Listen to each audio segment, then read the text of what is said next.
আজকে একটু আগে এমএচ এর যে নর্থ ইস্টের অ্যাডভাইজার মিস্টার একে মিশ্রাজি আমার সাথে দেখা করতে এসেছিলেন। তো বিভিন্ন বিষয়ে যারা জনজাতি গোষ্ঠী আছে ওনাদের কিভাবে ডেভেলপমেন্ট করা যায় এইসব বিষয়ে কথাবার্তা হয়েছে, বিস্তারিত আলোচনা হয়েছে। আমি আমার তরফ থেকে ওনাদেরকে সমস্ত বিষয় ওনার গোচরে আমি এনেছি। আমাদের ত্রিপুরা সরকারের তরফ থেকে কি কি বিষয়ে আমরা জনজাতি এলাকায় বাজেট থেকে আরম্ভ করে আমাদের তাছাড়া রাস্তাঘাট, এখানকার স্কুল, কলেজ, বিভিন্ন বিষয়ে কিভাবে ডেভেলপমেন্ট করছি বিষয়গুলো আমরা রেখেছি। এবং ওনাকে এটাও আমি অনুরোধ করেছি যে যতগুলো আমাদের জনজাতি গোষ্ঠীর যারা সমাজপতিরা আছেন ওনাদের সাথে যাতে উনি কথাবার্তা বলেন।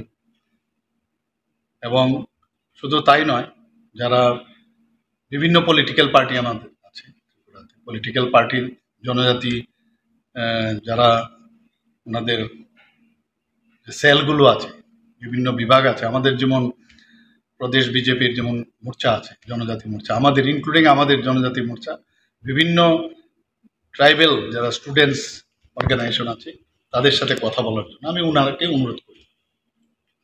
তাতে করে আমাদের অনেক সমস্যা আছে, তো সেই সমস্যাগুলোর সম্পর্কে উনি আরও বেশি করে অবহিত হবেন।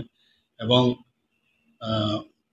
আমিও চাই যে এই বিষয়গুলো উনি জানুক। আমাদের তরফ থেকে তো আমরা বলেছি ওনাকে যে কী কী এখানের বিষয় আছে, আমরা কি কি করছি, এবং আগামী দিনও জনজাতিদের উন্নয়নের লক্ষ্যে আমরা কি কি করতে যাচ্ছি।